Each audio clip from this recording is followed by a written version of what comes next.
आज हम लोग क्वेश्चन नंबर 5 देखेंगे। क्वेश्चन नंबर 1, 2, 3 और क्वेश्चन नंबर 4 जो है हम लोग कर चुके हैं। तो देखते हैं कि क्वेश्चन नंबर ये 5वां क्या कह रहा है। क्वेश्चन नंबर 5वां है कि जांच कीजिए कि क्या किसी प्राकृत संख्या n के लिए संख्या 6 का पावर n अंक 0 पर समाप्त हो सकती है। इस क्वेश्चन को समझने का प्रयास करें। यहाँ पे लिखा हुआ है कि n कोई भी प्राकृत संख्या है, n कोई भी प्राकृत संख्या है। कहने का मतलब है कि n के जगह पर आप कोई भी प्राकृत संख्या ले लीजिए। n के जगह पर आप 1 ले सकते हैं, n के जगह पे आप 2 रख सकते हैं, 3 रख सकते हैं, 4 रख सकते हैं। इसी तरह से कोई भी प्राकृत संख्या आप n के जगह पे रख सकते हैं।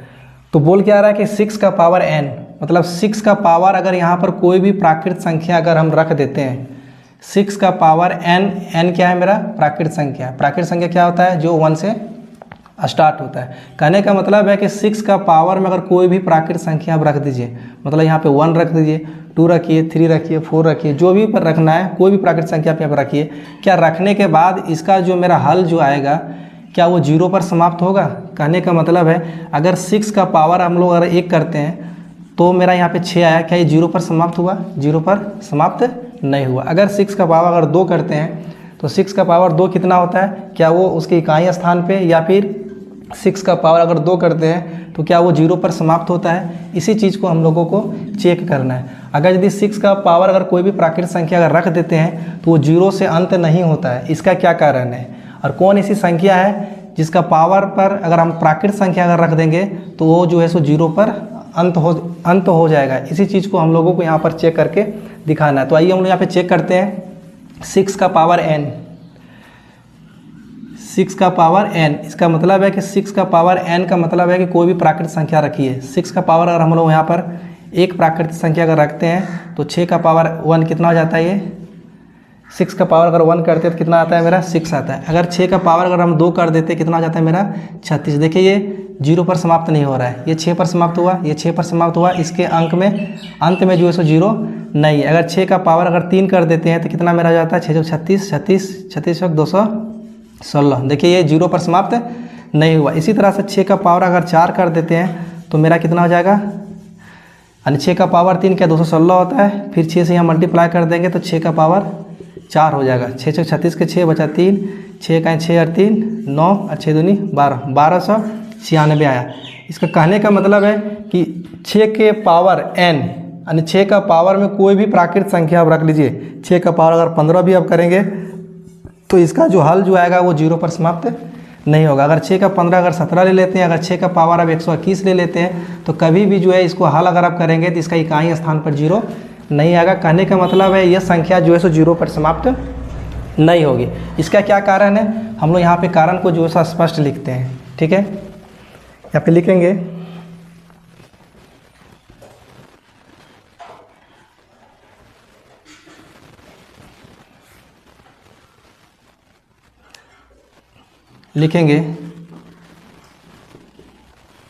अगर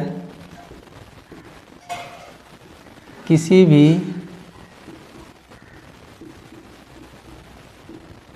संख्या के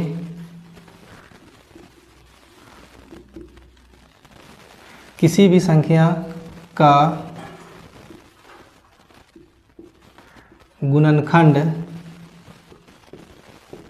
करने पर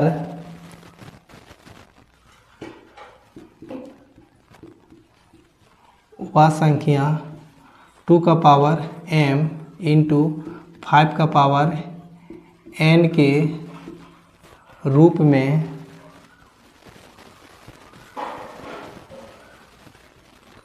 प्राप्त हो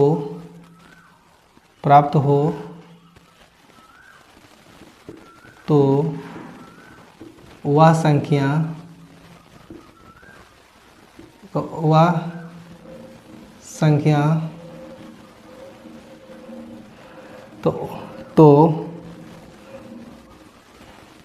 तो उस संख्या का घात प्राकृत संख्या रखने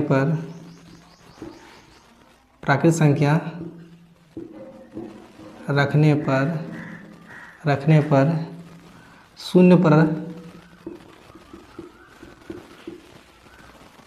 समाप्त हो सकती है।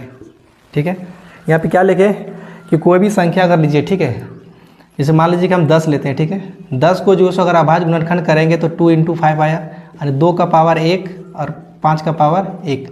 यहाँ पे m और n मेरा क्या है, यहाँ पे पावर है, ठीक है, घात है। m और n जो है से प्राकृतिक संख्या है।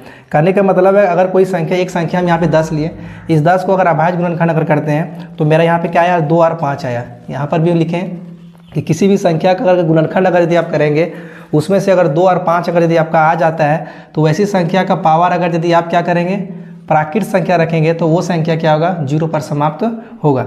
लेकिन यहाँ पर क्या है कि 6 है, 6 का अगर यदि अभाज्य गुणनखंड अगर हम लोग करते हैं, क्या लिखेंगे, लेकिन 6 को अगर यदि यहाँ पे अभाज्य गुणनखंड अगर यदि करते हैं तो यहाँ पे मेरा आता है 2 × 3 आता है। लिखेंगे 6 का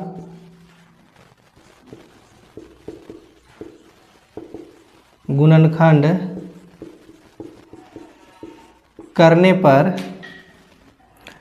पर 2 का पावर m × 5 का पावर n के रूप में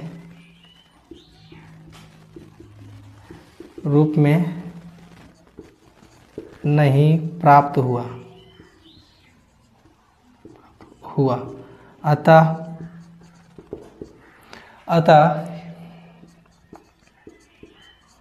किसी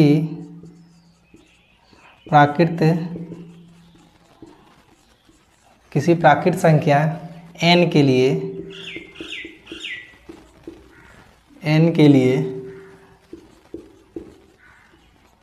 संख्या 6 का पावर n अंक 0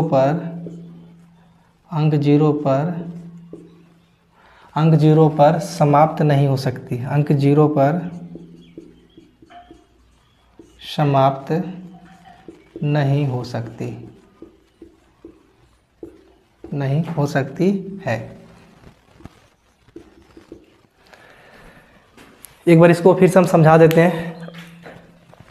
किसी भी संख्या, ठीक है, कोई भी संख्या यहाँ पे ले लीजिए, इसका अगर अभाज्य गुणनखंड अगर यदि हम करेंगे, अभाज्य गुणनखंड करने के बाद उसका गुणनखंड के रूप में अगर 2 और 5 आता है, 2 अगर 3 बार आ जाए, 5 2 बार आ जाए, इससे कोई मतलब नहीं है। उसमें से 2 और 5 अगर शामिल हो जाए तो उस संख्या का पावर अगर यदि आप क्या करेंगे, 1 रखिए, 2 रखिए, 3 रखिए, 4 रखिए, कुछ भी रखिए, वो संख्या का पावर करने के बाद जो मेरा जो यहाँ पे आएगा वो क्या हो जाएगा, आपका 0 पर समाप्त होगा। लेकिन यहाँ पे अगर 8 ले लेते हैं, 8 का पावर n, क्या बोलेंगे कि 8 का पावर अगर कोई प्राकृतिक संख्या रख दीजिए तो क्या ये कभी 0 पर समाप्त होगा, कभी नहीं होगा, क्योंकि 8 का पावर प्राकृतिक संख्या रखे तो कितना आया, 8 है।